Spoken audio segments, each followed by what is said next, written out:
Ecco, un saluto a Padre Claudio, alla comunità della Madonna della Guardia, a San Giovanni Scopo. Viva Maria!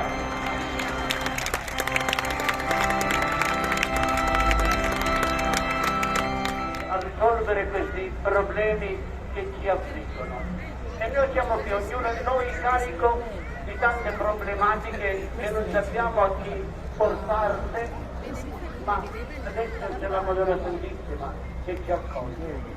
Ognuno di noi è proprio desideroso di chiederla di esserci sempre vicini, di accompagnarci nella nostra vita.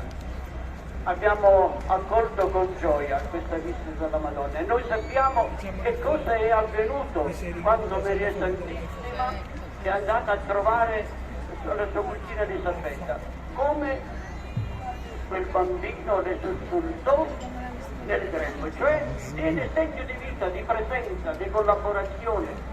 È proprio quello che noi sentiamo oggi incontrando la Madonna Santissima qui in questo nostro borgo. La Madonna Santissima ci aiuterà e ci è con te. Tu sei il benedetto il frutto del tuo seno Gesù.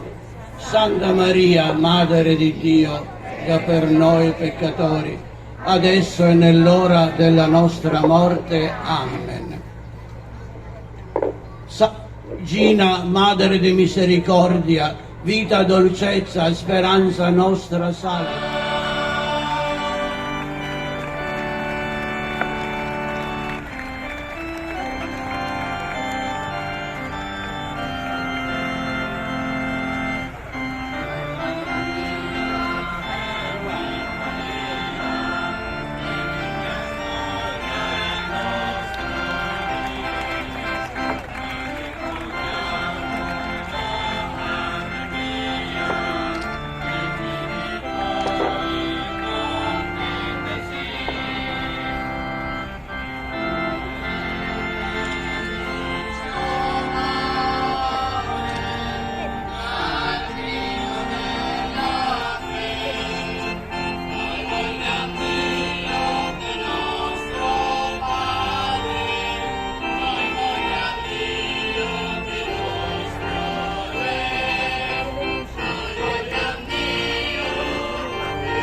Viva Maria!